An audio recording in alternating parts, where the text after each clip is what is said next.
Hi friends, இன்றைக்கி day routine தான் பார்க்க போகிறீங்க. வீடியோ ஸ்கிப் பண்ணாமல் தொடர்ந்து பாருங்கள். இன்றைக்கி மீன் குழம்பு தான் வைக்க போகிறேன். நெக்ஸ்ட்டு மீன் வறுவல் செய்ய போகிறேன். மீன் குழம்பு வைக்கிறதுக்காக ஒரு 5 மீன் மட்டும் தனியாக எடுத்துக்கிட்டேன். அதுக்கு புளி வந்து கொஞ்சமாக ஊற வச்சுட்டேன். மீன் வறுவல் பண்ணுறதுக்காக மசாலா எல்லாமே எடுத்து வச்சுருக்கிறேன். இஞ்சி பூண்டு பேஸ்ட்டு, தனி மிளகாய் தூள், மஞ்சள்தூள், நெக்ஸ்ட்டு சால்ட்டு, அடுத்து குழம்பு மிளகாய் தூள். மசாலாலாம் சேர்த்ததுக்கப்புறம் கொஞ்சமாக ஆயில் மட்டும் ஆட் பண்ணி மசாலாலாம் சூப்பராக பாருங்கள் மீனில் மிக்ஸ் பண்ணி எடுத்து வச்சுட்டேன். ஒரு பிளேட்டில் வந்து மாற்றிட்டேன். வானலில் தான் மிக்ஸ் பண்ணேன். இப்போ பிளேட்டில் எடுத்து வச்சு இதை அப்படியே ஃப்ரிட்ஜில் வந்து ஸ்டோர் பண்ணி வச்சுருவேன். மீன் குழம்பு வைக்கிறதுக்கும் மீன் அதையும் ஃப்ரிட்ஜில் வச்சுட்டேன். நெக்ஸ்ட்டு வந்து மாதுளம்பழம் ஜூஸ் போடுறதுக்காக இப்போ மாதுளம்பழம் ஒரே ஒரு பழத்தை கட் பண்ணி மிக்ஸி ஜாரில் ஆட் பண்ணியிருக்கேன். இதுக்கு தேவையான அளவு மில்க் வந்து ஆட் பண்ணிட்டேன். சுகர் தான் கிடையாது வீட்டில். ஒயிட் சுகர் வந்து இப்போ ரீசெண்டாக ஒரு வாரமாக வீட்டில் வாங்கலை. நாட்டு சக்கரை தான் வீட்டில் இருந்துச்சு. அதை தான் இப்போ மிக்ஸ் பண்ணி ஃபர்ஸ்ட் டைம் நாட்டு சக்கரை போட்டு மாதுளம்பழம் ஜூஸ் போட்டு குடிக்கிறேன். நாட்டு சக்கரை கலருக்கே இருக்கு பாருங்க. ஃபைனலாக மாதுளம் ஜூஸ் போட்டு குடிச்சிட்டு சிங்கில் இருந்த பாத்திரத்தெல்லாம் வாஷ் பண்ணி 2 சைடும் வச்சாச்சு. இதுக்கப்புறம் வந்து மீன் குழம்பு வைக்கிறதுக்காக காய்கறிலாம் கட் பண்ணணும்.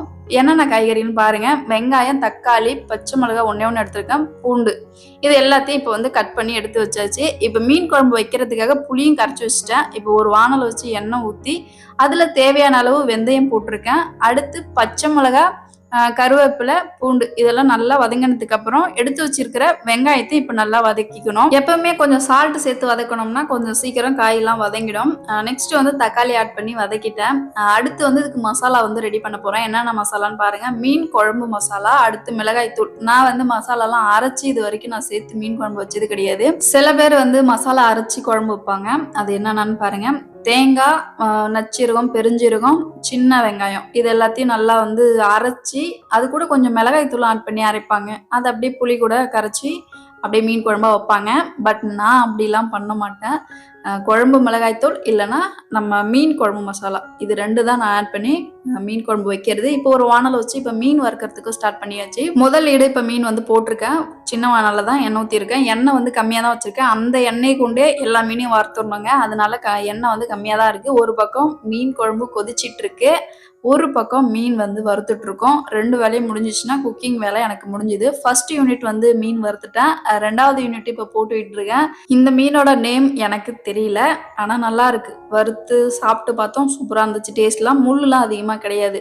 மீன் குழம்பும் மீன் வறுத்துட்டு இருக்கும் போதே கிச்சனும் ஒரு சைடில் கிளீன் பண்ணிட்டு இருக்கேன். எந்த ஒரு பாத்திரமும் இருக்காது, எல்லாத்தையும் வாஷ் பண்ணி வச்சிருவேன்.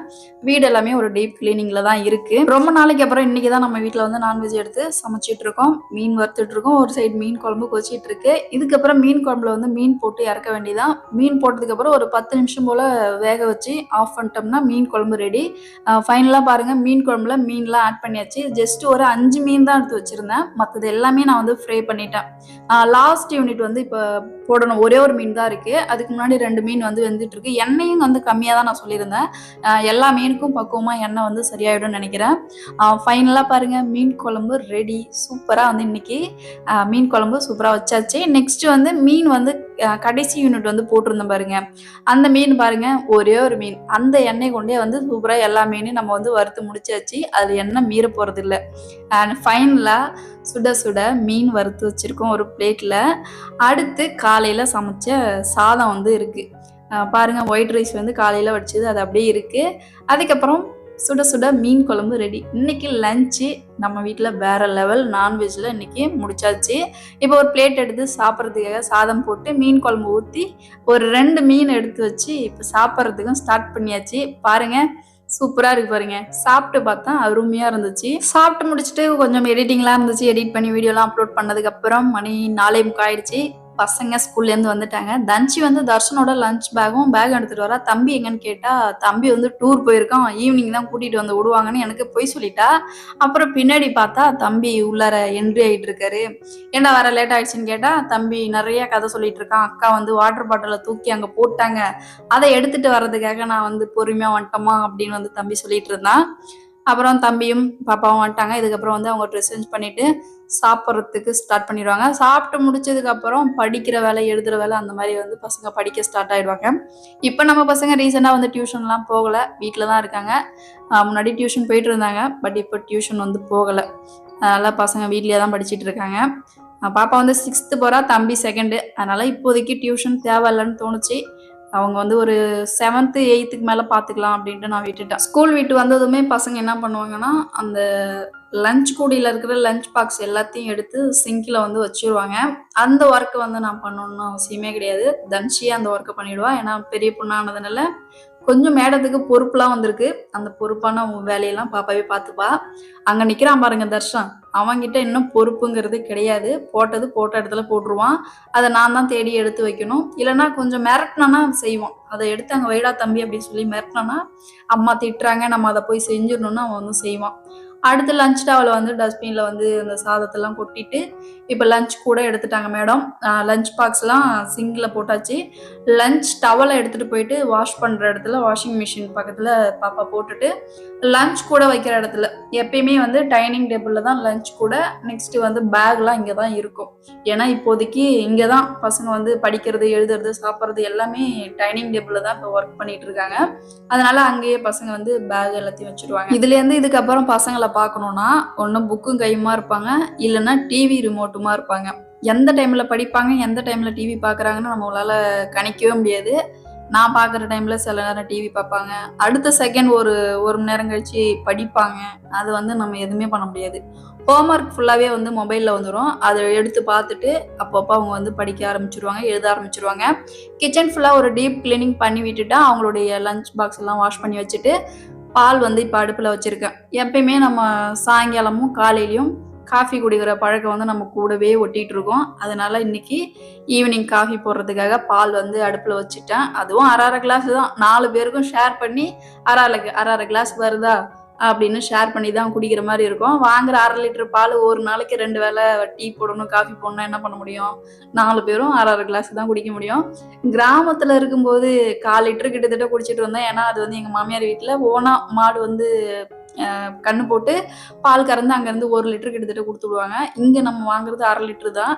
அதனால அரை கிளாஸ் தான் இப்போ எல்லாருக்கும் அரை கிளாஸ் ஊற்றி கொடுத்ததுக்கப்புறம் அந்த அரை கிளாஸ் பாலுக்கு மேடம் வந்து பன்னு தொட்டு தான் சாப்பிடுவேன் அப்படின்னு சொல்லிட்டு பாப்பா வந்து இப்போ பன்னு பாக்கெட் எடுத்துட்டு வந்து இப்போ சாப்பிட்டுட்டு இருக்கா. இப்போ ரீசெண்டாக வீட்டில் பன்னு பாக்கெட் இருந்து தொட்டு சாப்பிட்றா, இல்லைன்னா பிஸ்கெட் தான். எல்லாருமே வந்து பிஸ்கெட் காஃபியில் தொட்டு தான் சாப்பிடுவோம். அது வந்து ரொம்ப பிடிக்கும். பிஸ்கெட், குட் டே பிஸ்கெட்டு, 50-50 எல்லாமே.